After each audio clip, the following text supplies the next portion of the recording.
All right, let's go ahead and get started. So good morning, everyone. Good morning, good afternoon. My name is Bryan Hadzik with NCSI. I'd like to introduce Brian Hoskins. Hi, everyone. Today, we're going to be talking about IT asset management. And we're going to walk you through some great solutions and some great offerings that Avanti has from a IT asset management perspective. So let's go ahead and get started. Please feel free to ask questions in the Q&A. We're going to be monitoring that and trying to answer some of the questions as we go along and answer them at the end. I think the customer should answer all the questions. Hey, I think it's a great idea. That makes our job a lot easier. We can go home. Yeah, there you go. So please ask and then answer your own questions. Great idea.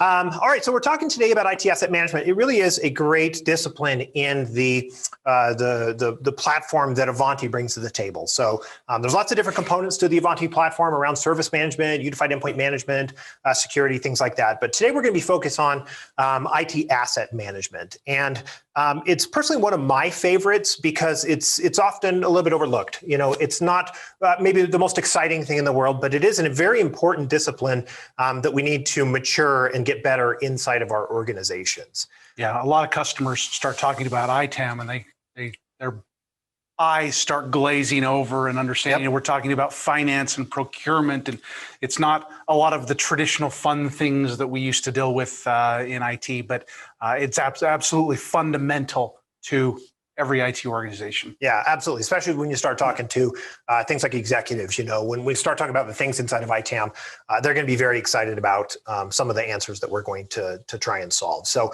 you know, what are ITAM basics? What are the mechanics associated with that? Well, it really focuses on a couple of different things, but we talk about the operational needs that we have. You know, being able to get assets to our end users, understand, you know, what assets that we have in stock, track the devices that we have going out, things like that. But then also kind of the back end, that fiscal responsibility associated with it, understanding what are the costs with them, where am I spending my money, what risks do I have from a cost perspective, you know, with those particular assets. You know, and missing kind of from this component is security. Yep. Right? Because you go talk to anyone that's talking about security and they say, I can't secure what I don't know about. Yeah. And so asset management is one of the very foundational pieces of security processes. Yeah, absolutely. If you follow things like the Center for Internet Security, their controls that they have, the first two controls are understanding what hardware you have on the network and what software you have on the network. I mean, that's number one and number two on their list. So, you know, absolutely very important. So what are some of the different components associated with that when we're talking about the mechanics of ITAM and you know, a repository associated with that? What are some of the different things that we talk about, or the life cycle that we would follow through? Well, you know, at the very start, we start with things like, you know, an asset request, you know, wanting something. A user wants a piece of technology, and then they can request that. So being able to receive that request, you know, that's not an incident. That's not calling up saying my printer's broken. That is an asset request, and then being able to submit that. Then we need to go over to things like purchasing, and we actually need to buy them, and then we need to receive them. And what's happening right now in a lot of organizations, this happens no matter what. You know, this thing is happening. It just may not be refined. It may not have a great process that is controlling it. We may not be able to keep track of it. So, you know, I guarantee that purchasing is happening in your organization. It just may not be happening where you think it is, and people may be purchasing outside of it, and you know, not necessarily following the process. You know, and let me give you an example. We had a customer come to us looking for a solution like this because the service desk manager went out and bought 14 laptops. He set them aside, said, okay, this is for my marketing department refresh. I'm going to come do that in 2 weeks, right? So he bought the laptops, he set them aside, he had them in his inventory. 2 weeks later, he goes back to image them and start giving them out to the marketing department. They're all gone. Oops. 14 laptops. He doesn't know if they went home. He doesn't know if they, you know, got assigned out to the marketing department or to other departments within the organization. He just knows that he bought 14 and now he doesn't have them. They're somewhere out there in the ecosphere, I guess you could call it. Yeah, and that's a very common problem that our customers tell us about. And it's because we're missing that lifecycle management component. You know, where are they? Who were they assigned to? What is their current state? Things like that. So getting into the life cycle of that asset is very important. And then, you know, during that life cycle, we want to do things like have a discovery tool. A discovery tool is what we find on the network. And this is important. A lot of people think that discovering things is asset management. But, a good example, what if those 14 laptops went home? We were not going to be able to discover them. So Right. It can't be just a discovery tool. We need to have, a broad array of things like doing a physical inventory, having a discovery tool happen throughout the entire life cycle. Federated discovery tool, right? And Yep. we're not talking about a federated discovery tool. We're talking about federating multiple discovery tools to be able to get lots of data about all the different assets that we have in there, because there is no single discovery tool that goes and gets servers and network infrastructure and printers and all of the different things that we have out there, right? Yeah, everything's different. You may own SCCM and need to pull in information from there, or maybe you're a Mobile Iron customer and you have a great inventory and discovery repository from there. Being able to bring them in together and aggregate them together and be able to understand that's a big part of the process. And then as we mature and get better at that, we definitely need to talk about the maturity when it comes to ITAM. We can't just start with everything. You're probably going to fail if you say, I want to start with this entire process. We need to step our way into it. But, some of the later, more mature things in that are going to be things like doing chargeback, being able to tell the accounting department, here's how much we're charging back to a certain division for their particular assets, or, that kind of strategy and business planning, understanding what my renewals on PCs are going to look like 3 years from now, bringing a lot more strategic vision to the table versus a lot of times today, we're a lot more chaotic. It's, someone asks us a question, how many devices do we have? And we have to answer, well, I think, or it's around, and giving very vague statements like that. Being able to mature and be able to give a lot better answers is really what ITAM is going to be all about. Yeah, and there's several components within here, right? Being able to understand the contracts that are supporting the assets, being able to go understand the financial components behind those contracts. And contracts include software contracts. When we buy a piece of software, it's essentially a contract that we have with that vendor, right? Yeah. So you can step your way into this. You don't have to start with everything. Kind of remember that. A lot of customers that we're talking to are starting with, hey, we've got spreadsheets and they're out of date. And that's where we're starting. Not a problem. We've done that many times and helped customers mature from there. So a big process, or a big success, big part of the success of ITAM is process. You're going to hear us talk about this a lot. And it is because truly, asset management is, as you can see there, 80% process and 20% technology. We need to be able to change the process and change the way that people behave. Let's go back to that example of the marketing department. What if the marketing department went out and bought those laptops themselves and swiped their credit card? I can't fix that with technology. That's very difficult. So being able to change the process and make it so that the marketing department is educated that they need to go through the request process in order to get their technology is a big part of it. So you're going to hear us kind of pound on this a lot is we need to be able to change the process. And why that's important, well, there's an industry standard for this. The International Association of IT Asset Managers has some great concepts on how you help refine this process. That way, we're not trying to kind of invent it from scratch. If you're familiar with things like service management, you probably heard of, like the ITIL standards that we have out there. These are similar kinds of standards around asset management. We know that it's not going to be a perfect fit for everyone. And just like ITIL, we kind of adopt it where it makes sense, but we don't have to start with a blank slate and say, okay, we've got to invent this thing from scratch. We can use what the IATAM organization has kind of already set for. Well, and the great thing is the Avanti platform was built around these standards, right? Yep. So not only do we have a starting from the processes and stuff, but the technology that is going to support that is built around these best practices. Yep, absolutely. So why are executives going to care about this? You're probably going to have, your CIO or people at that level ask you these kinds of questions around why do we need asset management, or what are the problems that asset management is trying to solve? So here's just some small examples of them. You're going to hear people say things like, well, I don't know what I have out there. We don't have a great understanding of what assets are out in the field. We have things like hoarding, where people are not giving us assets back. They think, oh, well, I don't know when I'm going to get my next one.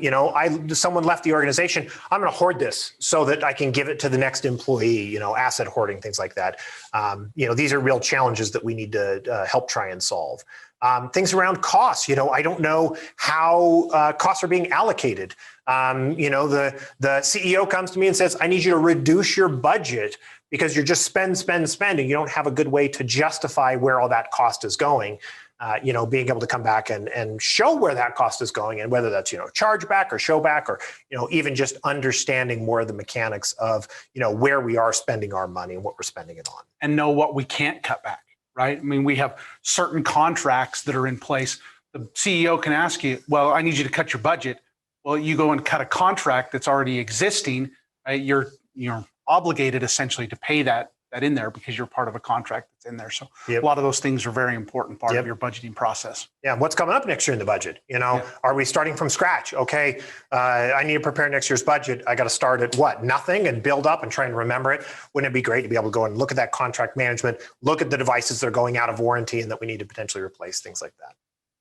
Things around regulatory and security. We already talked about that, how, understanding what you have out there is an absolute fundamental of pretty much every security standard you could think of, from, like you see there, GDPR, HIPAA, PCI, all of these, they start with understanding what we have in the environment and having great documentation on what those individual assets are. What about the end user experience? Taking too long to onboard an employee, having people start and not having their equipment ready to go. The shadow IT, the example of the marketing department going out and buying their own equipment. These are the kinds of battles that we're having. They're going and buying that stuff because we don't have a good process for them to ask for it. If we had a nice organized process and had a great workflow and we had good follow through on it, they wouldn't need to go and do that shadow IT and buy things. Had one of our customers, the CMO called up the service desk. And he said, "When are my iPads going to be ready?" And the service desk team said, "What do you mean your iPads are going to be ready?" He says, "Well, yeah, I bought 50 iPads 2 weeks ago, and I just wanted to know when they're going to be ready." That was the first that they heard of those iPads that had been purchased by the CMO, right? Yeah. And so, very example of shadow IT, not even knowing what's going on from a purchasing perspective. Yeah, and these are very, very common challenges. So don't feel that your organization is different or, having these kinds of problems. Pretty much everyone that we work with has similar kinds of challenges with this. And then the same old reducing the complexity, figuring out how to do more with less, making it so that it's a lot more agile, that speed to market and agility, being able to be more flexible with our users and not just ship them whatever laptop that we have, but maybe we have a great standards catalog and let them have some choosability to decide what kind of device that they want. And then, things around the IT black hole. We've heard this before, where it is just, we dump money into it and all they want is more and more and more. So being able to come back and show the business that we are a valuable part of the business and, we can help, drive revenue. And so a lot of organizations are kind of trying to shift to that, where IT is a service and understanding what assets and understanding the costs associated with them and, where they're in use is very, very important. So if you hear some of those examples, you're definitely going to know that you're on the right path for IT asset management. And we have some great solutions to be able to fix that. So what I want to do is I want to talk a little bit over here at the whiteboard about how we implement this in the Avanti Asset Manager model. So Avanti Asset Manager, that's actually the name of the product. It lives on our enterprise service management platform. So our enterprise service management platform kind of has two halves to it. It has the service management side of the house and it has the asset management side of the house. And some of these are kind of, they live in between things like, self-service, being able to open your own incidents or, being able to open your own request for assets or request for software, things like that. They kind of live in the middle of that. Now, we're not going to be talking about service management today. Know that it's in the platform and it's there, but you don't need it. You can implement just the asset management side of the house, and lots of our customers, they go ahead and do that. But what about these couple of things? What about CMDB and CI?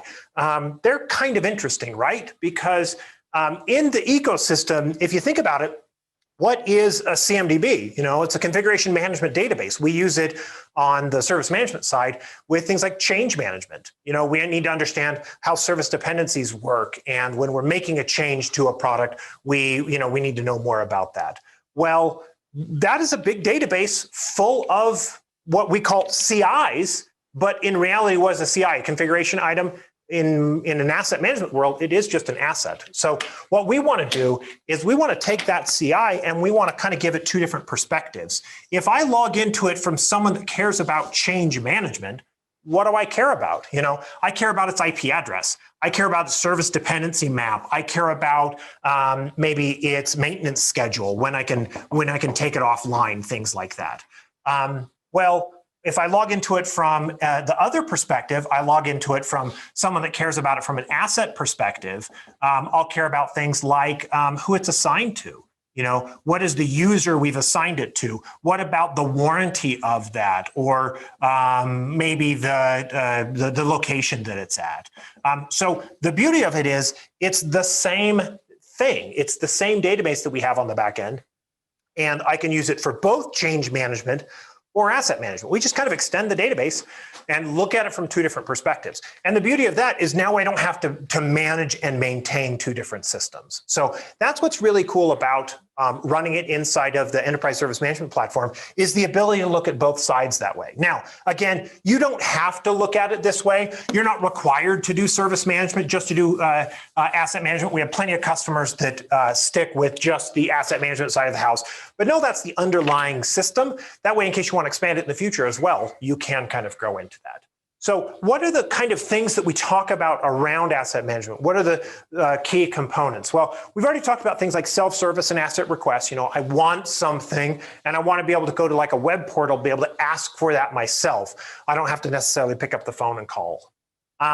But in that asset management, we look at things like inventory. Inventory and discovery are things that people always associate with asset management.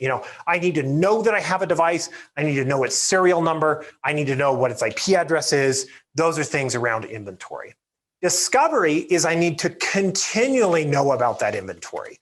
The inventory, the day that I hand it to the user, is interesting and it's very important, but discovery says I need to keep that up to date. But who's logging into it right now? I gave it to Bob. I want to see if Bob's still logging into it. What office is it at? Has it added any software from when I originally sent it out from the inventory? What about stock? Why am I buying more devices if I already have some in stock? Understanding what I have on the shelf. Discovery is very difficult at finding unplugged devices. Good luck with that. That's why we have to have stock management. We need to say, yep, I've got 20 laptops sitting there unplugged in a certain stock room. Receiving, I need to be able to receive those laptops that I ordered from Dell and be able to take them into stock. So I need to know that they have officially shipped them to me. I have received them. I am now responsible for them. We talked about that kind of whole life cycle of it. Where is it currently at? Is it assigned to a user? Is it in stock? Has it been disposed of? Has it already been destroyed and I've got a certificate of destruction associated with it? I need to know where it's at inside of its life cycle. And then purchasing. Purchasing is very, very important. You're going to hear this come up a lot when we're talking about asset management. If I don't know that I've purchased something, I might miss out on a lot of things. So a lot of people want to start with inventory and discovery being kind of the foundation. Usually that's okay to kind of start with, but long-term, we need to bring in that purchasing information. Back to some of those examples of I bought a whole bunch of stuff. Maybe it never arrived. Maybe it never came. I didn't know that someone went out and purchased a bunch of laptops that I wasn't aware of. So you're going to hear about purchasing come up a lot when it comes to asset management. So that's kind of the overall idea of how we try and implement a lot of these things inside of asset management. I'm going to turn it back over to Mr. Hoskins. He's going to walk us through kind of a actual demonstration of what that would look like in the tool. Okay, thanks everyone. So we're going to come through here and look at some of the different technology, the product itself, and what it can do to support some of these processes and things that are here. You'll see I'm logged in currently. My role is set as an asset administrator. Again, that different view that Brian talked about would be components that can set different roles and different access based upon who I am selected for my login and my role. But here you see I'm set as an asset administrator. I'm going to come through and start looking at some of the different basic components here. My homepage, I'm going to be able to start to see things like asset contracts and asset lifecycle and where are they at in that.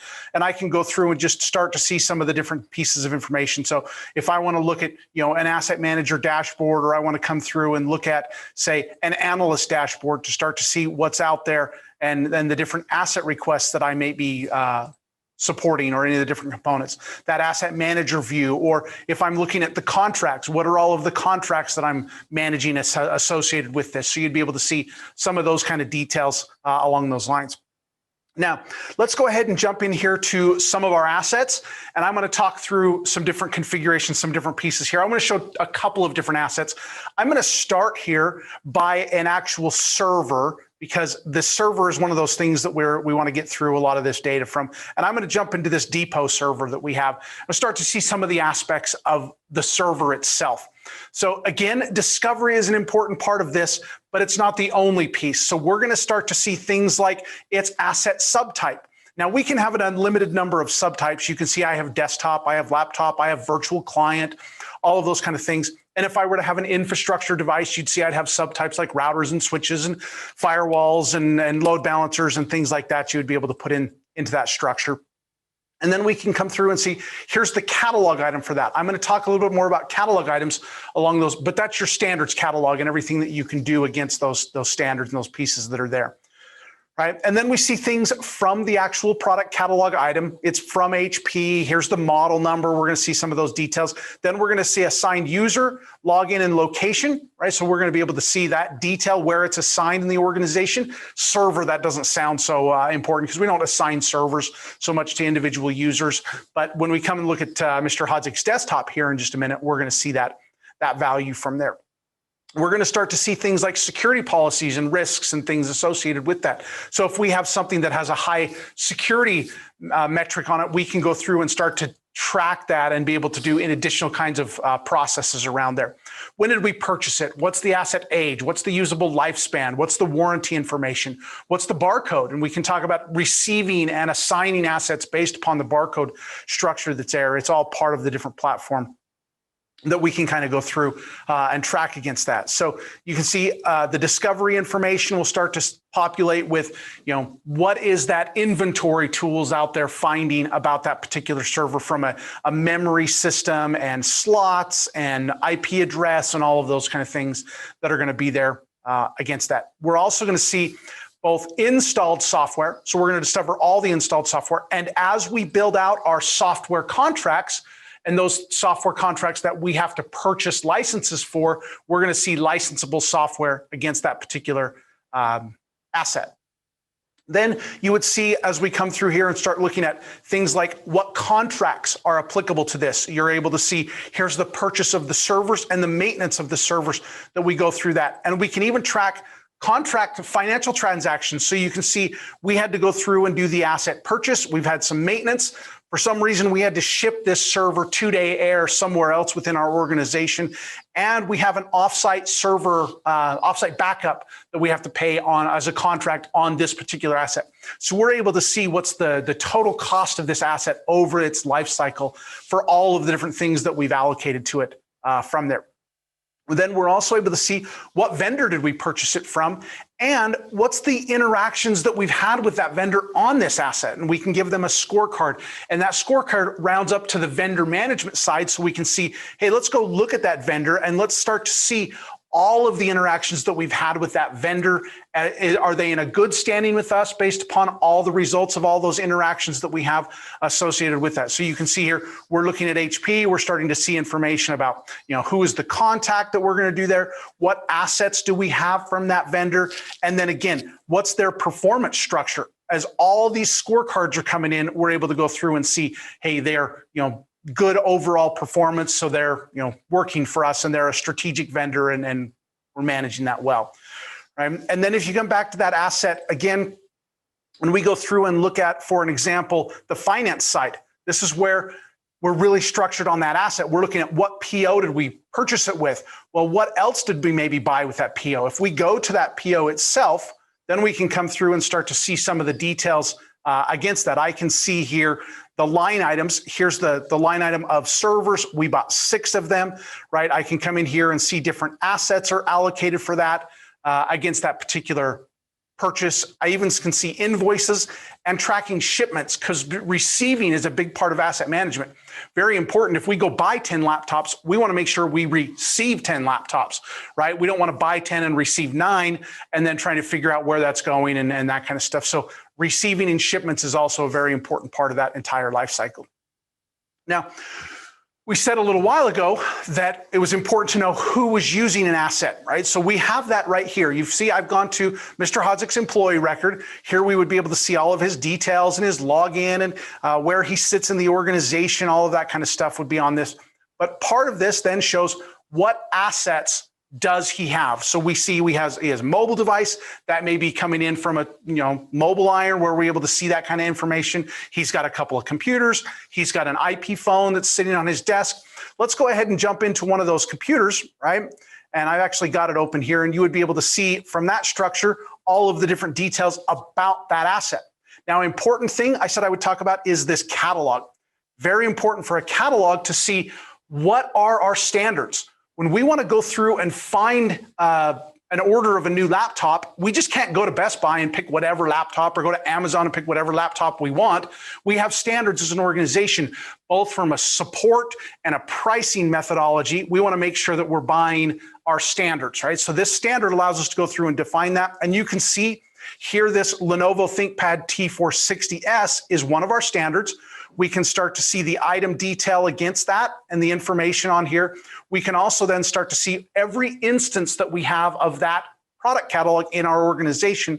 So we have 3 of those. We can also see where they're at in stock rooms. So when we have these stock rooms, we want to know where they're at. So if somebody comes in and requests one of these assets, I can go find where we have it in stock, and I can give them from that stock room, or else I can go through and order new ones if I need to along those lines. And if I need to order new ones, then I can come through here and I can see vendors. I have vendors that I can buy that through, whether that's CDW, whether that's from Lenovo in this case. I can go through and define where I'm buying all of those particular assets along those.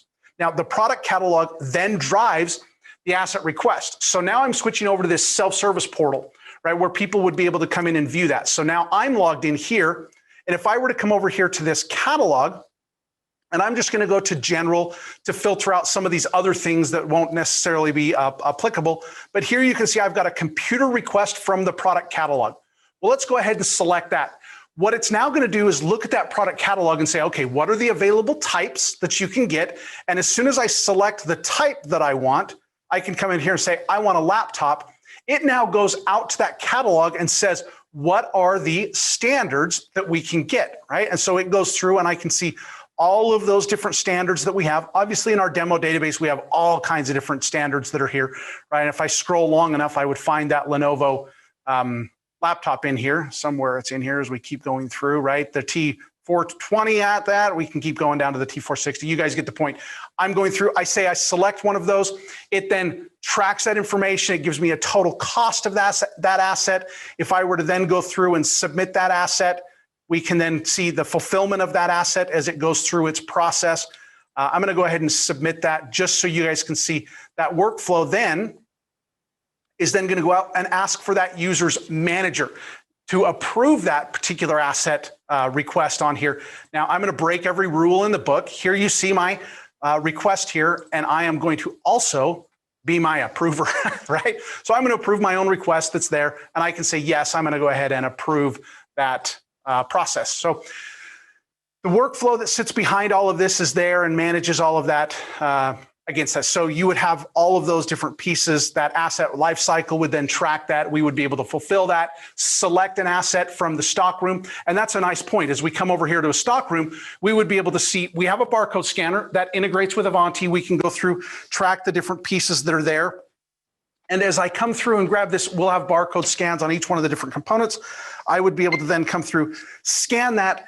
Then I can say we're receiving that or we're assigning that asset out to that based upon those different values and the different components that are there. So the barcode and the stock room piece is a very important part of this product, and then the structure to be able to track the comings and goings of the assets that we have in the organization, right? And that will actually show up, right? If I come here and look at, say, our asset management stock rooms, here, let's go to our Colorado Springs location, and you would then be able to see in here all of the transactions that have come in and out of this particular stockroom. So every time we've received something, every time that we've gone through and assigned something, it would track that from there. So now if I'm that service desk manager, those 14 laptops that I bought, I'm going to be able to know exactly where they went in the organization. Now, we might not be able to stop you from losing those 14 assets because they got assigned out to the people in the organization, but I would be able to know this one went to finance, this one went to accounting and finance. That's kind of the same thing, right? The other one went to facilities. We have lots of different components that are there, so you can kind of track each one of those pieces from there. Now, the last part that I want to kind of pull up is when we start talking about the contracts, because this is where really we need to go through and find a lot of the details. So as we come in here, our contracts are going to have high-level contracts, and then we're going to have contract line items underneath those. So let's just go take, for instance, this Dell contract that we have. In this Dell contract, you're going to start to see some governing laws against that. We're going to be able to start to see what are the details, what's the termination information against that contract. But then we're going to see individual line items, and this is where all the detail is, right? We might have a purchase, might have maintenance, we might have license agreement associated with that. It's all here. So an entitlement, a warranty, a lease, a maintenance, an NDA, a purchase, a service, a support, and a volume purchase are the different kinds of line items that we can do and track those pieces from there, right? So if I were to jump over to just, let's say, this new server purchase that we had and go to those details, you'll be able to track things like what's the maintenance that are going to be coming on here, what's the renewal information that we're going to be tracking against all of that kind of stuff. It's all here where we can go through and see, here's all of those assets, here's all of the different configuration, different pieces along those lines. I can see that. What purchase order did we use for that contract? It's all here along those lines. Now, what are software assets? They are contracts. So if we come and look at software assets, we're going to see the contracts that sit behind that. In this case, we have a Creative Suite contract, and then we would be able to look at all of the licenses and the entitlements that we've purchased. Now, in software asset management world, a license is an entitlement to use it, and an installation is a liability that we need to cover, right? And so that's kind of the terminology that you'll see in different places, and you'll see entitlements if I go into one of these things where any entitlements that would be applied to this software contract would be able to see that. And then I would even say contract line items that would have all of that renewal information, license information, it would all be there. So quick overview of our asset management platform there. We don't want to spend a ton of time. If anyone wants to see more detail, we can absolutely do that at a later time and schedule a one-on-one for you. Yeah, that was really just a really quick run through of what it looks like. There's a lot more individual nuance and details and customization inside of it. What you saw is just the out-of-the-box configuration. So I want to talk a little bit about how we kind of get from what you saw there to actually having it implemented inside of your organization. In order to get to a more mature ITAM process, you need to kind of take it in a staged approach. So what we've done is we've created a multi-step process here that you can see to go from relatively immature to a much more mature process. And we really recommend the first couple of steps be done in the right order. For example, our first one is a readiness workshop where we take a look at your data and understand what kind of data that we're going to be importing. If later on in the process you want to say, hey, I want these fantastic reports about our warranty information or our purchase order information, yet we don't have that information on the back end, we're setting ourselves up for failure. So let's look at what data have, how are we going to import it, what systems are going to allow us to ingest that kind of information so that Asset Management Foundation and Data Readiness Workshop is usually where we start. Then we do the implementation of that. And then after that, we kind of stick with a little bit more foundational aspects around things that you saw, like our stock management and the standards catalog. Making sure that we're buying against those standards is a very important kind of stepping stone in the process. But then after that, customers can kind of branch out from there. They can start to say, well, after that, I want to maybe jump down to the last thing we were talking about around contract management. So we can go to that in an optional 3 perspective, as you can see there. So you don't have to go in order after those kind of foundational steps. You can add them on however you want to. And that's, things like integrating with your procurement system or being able to do the asset request. And so this is our methodology for implementing the the product. This is not something that you can just buy a piece of software, do the install, and then problem solved. We do that a lot with technology. You got to remember, asset management is a process. We need to come in and educate you on the best practices. We understand that not all best practices are going to fit your organization. How can we adapt those to the way that your organization works? And then help you set those standards inside your organization. Usually having executive level buy-off is the best part of this process. Being able to go to the CIO and say, we're creating a process for how we acquire things. We need everyone to stick to it. When the vice president of marketing goes out and buys laptops on his own, we need to slap him on the hand, and you need to back us up. He needs to follow the process. And so us kind of helping you, coach you on how we can create those best practices and those standardizations is a big part of how the implementations work. Yeah, and those foundational workshops are really meant to understand the whole life cycle of asset management, not just the foundation level, right? Right. We're going to talk about all those different pieces as part of those workshops. Yeah. And here's like an example of an output of that. What your data readiness scorecard looks like. What are you going to understand from the data? Do we have the location information? What about purchasing information? What about who's assigned to? What about parent information? And be able to come back and give you a scorecard. Hey, maybe you need to set your expectations lower if your data is in such a state that it is not ready for it. But once we bring in that information, this is the kind of information that most customers, want to have part of it. And that's, location data, where is it at? Organization data like OU information, user data, individual people and what divisions they belong to, vendor data, purchase data. You saw a lot of us talk, we saw a lot of these components come up as part of the demo, but these are the types of data that we're going to be adding to it. Remember, discovery is a very important part and what a lot of customers think about when they think about asset management. We are going to use lots of different discovery tools. We're going to have our own, potentially, we have our own discovery tools. Maybe you want to use Endpoint Manager Discovery or our Neurons platform, or you want to use maybe you have Mobile Iron or SCCM, something like that. Right. And again, it's got to be a holistic approach to discovery. No one tool captures everything for all the devices. So we want to be able to get multiple paths coming in.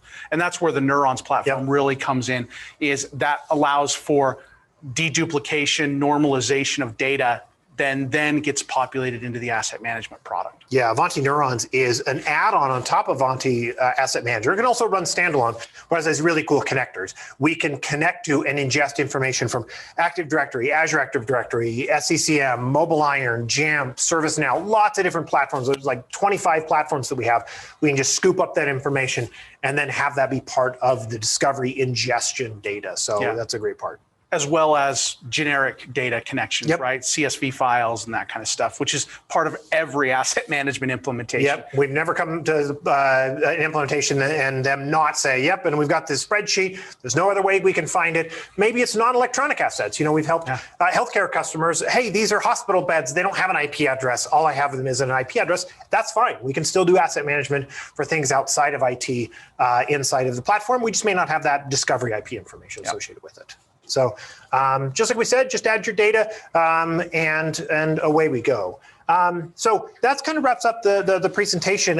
We've got some questions here, Brian, from the audience, if you could help us out. So can you buy just Asset Manager, not Service Management?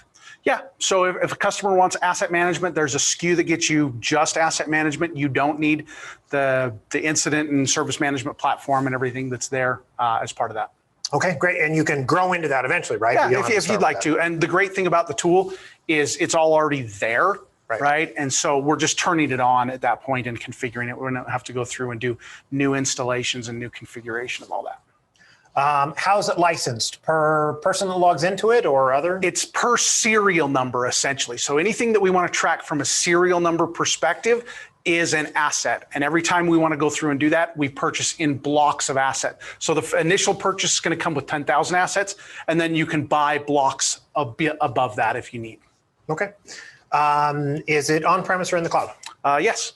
Oh, we can do either one, right? Obviously, cloud gives us all kinds of advantages. It's upgraded by Avanti and their cloud team. That's the way we can connect with Neurons to be able to get all of that data in there. So the cloud would be our preferred, but if customers cloud adverse or they can't do cloud, any of that kind of stuff, then it can be installed on premise. Okay. Where do you get your data from? Well, again, that's a holistic view, right? We've got to get data from all kinds of different platforms, all the different places. We need purchasing data. We need discovery data. We need spreadsheets of information. We need contract data. All of those kind of things we're going to have to go out and get you. And that's what that foundation workshop is going through and looking at every one of these different kinds of assets, all of the attributes, and saying, where are we going to get data for this attribute, for this asset type? And then going and finding that and saying, let's go get this data and then bring all of that data in. Can you integrate with other tools like Jira? Yeah, asset management can definitely integrate as part of that. The service management platform and asset management, they have full capability to go through and have an API, both inbound and outbound, to connect to anything that we want to go through and do. And so, yes, we can connect to lots of different things in the platform. Okay. Example of that may be like a procurement system. Yeah, like SAP or maybe you want the records to automatically be ingested. That's something a little bit more on the mature side. Oftentimes when we start, those are great lofty ideas. We start with a little bit more, less practical. Let's talk about CSV exports and things like that. And then, as we mature, get fancier for things like API integration and so forth. Yeah. So, okay. More questions. Lisa, is there any questions out there? Yes, somebody says, it sounds very expensive for a small business compared to some of your competitors. Why would I go with you over a less expensive option? Well, I mean, I guess that there's always a continuum of software and asset management products from, I just track it in a spreadsheet. That's very cheap, right? To be able to go through and do that all the way through enterprise asset management applications like I'm forgetting the name of it right now. Snow? Even beyond Snow, Flexera, right? Where you go in and we're not going to be as cheap as some of these asset pandas and stuff like that, but we're going to have way more functionality than a lot of those kind of platforms, a lot of those products. And we're going to be less expensive and an easier implementation than something like a Flexera and a Snow and stuff like that. So I think if that's a question, we really want to talk about what are your business challenges and where do you need to go? And if Avanti fits the business challenges, I think it's a great investment. I'm not going to say that it's less expensive than Asset Panda or more expensive than Asset Panda. I don't know those details, but the value is, does it meet your business needs and the requirements that are there? Yeah, and that's a great example of something we're happy to follow up with. So we'd be happy to have a one-on-one conversation and talk about, the costs and so forth. And remember, take a bigger picture on it. It's not just what the licensing looks like or even necessarily what the implementation costs are associated with it. It is a bigger picture that we need to try and make sure that we're trying to solve the problems kind of that we talked about at the beginning, those executive challenges. If you could just do it with a spreadsheet and say, well, geez, all I need to do is fill in the user's column here and put what user has it, that may be all that you need. But what the platform that you're saying here, we didn't really get into a lot of it. It's a lot of workflow and engine behind the scenes, creating an exception report, where I've assigned it to Bob and then Jim is logging into it. I need to have a report based on that. Or the accounting department comes to me and says, which laptops do I need to replace in fiscal year 23? I need to know what we need to put in for the budget. Things that, if you just said, well, geez, if we had a fancier version of a spreadsheet, we'd be able to solve it. You can't solve those kinds of challenges. We need the workflow engine, the robust reporting engine that we have on the back end, in order to solve some of those challenges. And then don't forget about kind of that process. Us educating you on the process and then helping you create those standards is a really big part of the equation. Please don't think that this is something you just buy the software and it solves the problem. We need, to have transformation inside the organization. If we have some of these challenges that we're talking about, the shadow IT, the people buying stuff and not telling us, disappearing assets, helping us helping you create that process and refine it is a big part of that. So, well, people also need to be aware they don't need to drink necessarily from the fire hose, right? You can break down these implementations into consumable chunks, correct? Well, that's actually a best practice, right? I mean, we're talking about a maturity journey that's multi-year for most customers when we go through and talk about these pieces. Yeah. Okay, Lisa, are there any more questions? No, not at the moment. That was it. Those were it. Okay. So great questions, everyone. We really appreciate everyone attending today and kind of seeing a quick overview of how the product works. What I would ask you, if you liked what you saw, you want to see it more in depth or see how it can fit with your organization, please let your Avanti or your NCSI salesperson know. We'll probably also be following up with a survey. You can always reply to that and ask for a little bit more information on how it works. We could customize the demo to kind of meet your needs. Just like we talked about, it's taking it in pieces. Maybe we want to show you just what the aspects of what your organization needs and kind of leave some of the other stuff off the table. That's a good way that we do demos as well. So cater it to exactly what you need. So Mr. Hoskins, thank you very much for attending. Okay, thank you. Thanks everyone for coming and appreciate it and have a great day. All right, bye.